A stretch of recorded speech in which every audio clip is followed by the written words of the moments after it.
पहला सवाल, अगर बुर्का पहनना या नकाब करना इस्लाम की इंटीग्रल एसेंशियल प्रैक्टिस है तो कुरान में एक भी वर्स दिखाई जाए जो नकाब या बुर्के की बात करती है।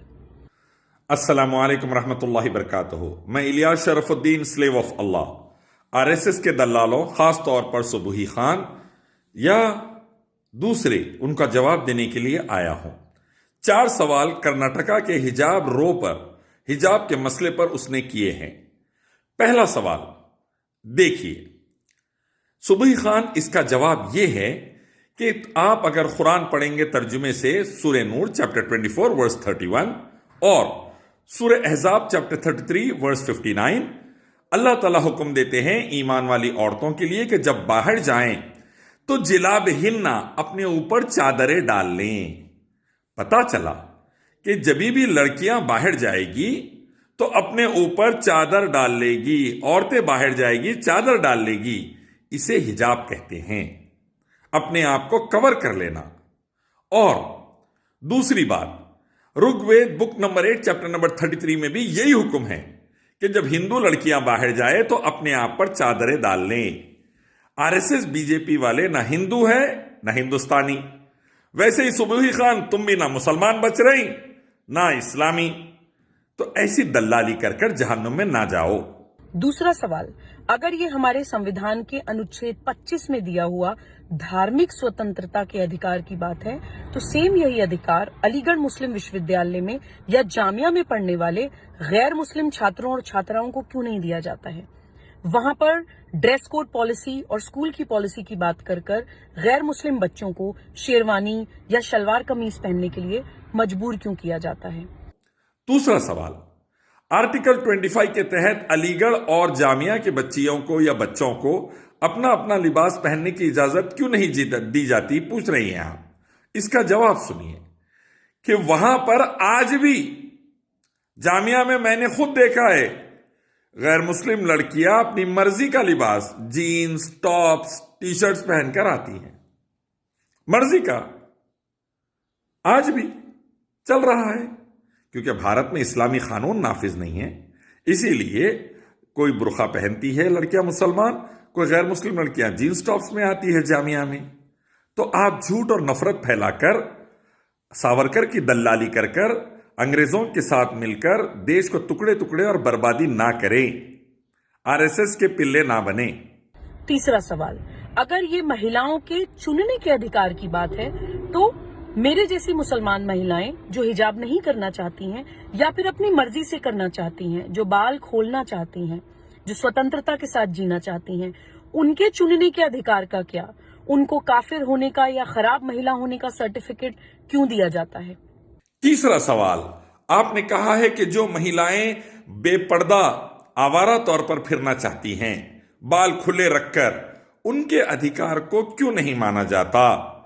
अगर ये फ्रीडम ऑफ चॉइस का मसला है, मसला यह है सुबही खान, अल्लाह उसके नबी सल्लल्लाहु अलैहि वसल्लम तमाम लड़कियों, औरतों की और सबकी हिफाजत चाहते हैं, सलामती, शांति, उन्नति चाहते हैं। इसीलिए अल्लाह ने अहकाम नाजिल फरमाए और नबी मोहम्मद सल्लल्लाहु अलैहि वसल्लम ने उनकी दावत देकर उसको नाफिज किया। अब अगर आप इस पर नहीं चलना चाहती है, आवारा बेपर्दा फिरना चाहती हैं, तो देख लीजिए क्या हो रहा है भारत के अंदर लड़कियों के साथ। जैसा आसाराम के आश्रम में, गुरमीत राम के आश्रम में, चिन्मयानंद के आश्रम में, कटवा में मंदिर में जब बच्चियां बेपर्दा गई तो क्या हाल हुआ, हाथरस की बेटी के साथ क्या हाल हुआ, रेप्स और गैंग रेप्स में, मॉलेस्टेशन में भारत नंबर 1 हो गया, सबसे अनसेफ प्लेस हो गया भारत। क्यों? हमारे पास हिजाब नहीं है और हमारे पास रेप की सजा मौत नहीं है, रेप करने वाले की सजा मौत नहीं है और मर्डर करने वाले की सजा मौत नहीं है, सऊदी अरब की तरह कुरान हदीस की रोशनी में। इसीलिए लड़कियां महफूज नहीं रह रही है। इसीलिए हम साफ तौर पर कह रहे हैं कि भाई हिजाब करिए, रेपिस्ट को मौत की सजा दीजिए, मर्डरर को मौत की सजा दीजिए, भारत की बेटियों को बचाइए। लेकिन यह नहीं माना जा रहा है तो बर्बादी आ रही है। आप भी बेपर्दा आवारा फिरना चाहती हैं तो फिरिए, बेपर्दा और तबाही की तरफ जाइए, अल्लाह को कोई फर्क नहीं पड़ता, आपकी परेशानी हो जाएगी। चौथा और आखिरी सवाल, हमारे घर की अगर कोई डोरबेल बजाए कोई नकाबपोश व्यक्ति, क्या हम बिना उसकी पहचान देखे उसको अपने घर में घुसने देते हैं? हम अपने घर की सुरक्षा के लिए चिंतित होते हैं। बिना जाने बिना पहचाने अपने घर में जब हम किसी को नहीं घुसने देते हैं, तो पहचान छुपाए हुए नकाबपोश लोगों को हम समाज में और अपने देश में कैसे घूमने दे सकते हैं? चौथा सवाल, सूबी खान ने कहा कि नकाबपोश व्यक्ति को घर में नहीं आने देंगे सिक्योरिटी की वजह से, तो फिर सिक्योरिटी कंसर्न्स की वजह से औरतों को नकाब कैसे लगाने देंगे? हालात खराब चल रहे हैं।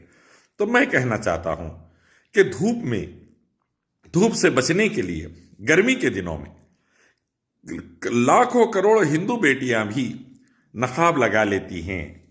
उस पर क्यों पाबंदी नहीं लगाई जाती? फिर कहते हैं मेरा स्किन प्रोटेक्ट करना है। स्किन प्रोटेक्शन ज्यादा इंपॉर्टेंट है या देश प्रोटेक्शन? देश प्रोटेक्शन ज्यादा इंपॉर्टेंट है। फिर नकाब पर पाबंदी क्यों नहीं? वो हिंदू बेटियों की कोरोना हो गया था, कोरोना का ड्रेस पहनकर डॉक्टर की शक्ल में डाकू भी आ जा सकता, तो उस पर पाबंदी क्यों नहीं? आप कहेंगे नहीं नहीं भाई, किसी की स्किन बचाना है, किसी की जान बचाना है। वैसे ही यहां पर इस्लाम में हिजाब और नकाब किसी की इज्जत बचाना है। और सऊदी अरब में फिंगर प्रिंटिंग से आइडेंटिफिकेशन आ गया। ये टेक्नोलॉजी लेकर आ जाइए, कामयाब हो जाइए। एक अल्लाह मालिक रब की इबादत, आखिर पैगंबर मोहम्मद सल्लल्लाहु अलैहि वसल्लम की इताअत। कुरान हदीस पढ़ते तो समझते, वेदा गीता उपनिषद बाइबल गुरु ग्रंथ पढ़ते तो समझते। ना कुरान हदीस पढ़े सुबुई खान तुम और तुम्हारे आरएसएस के दलाल गुरु, ना वेदा गीता उपनिषद पढ़े, इसलिए बर्बादी में जा रहे। पढ़ो धार्मिक किताबें, अल्लाह की इबादत और नबी की इताअत और हिजाब से कामयाब हो जाओ।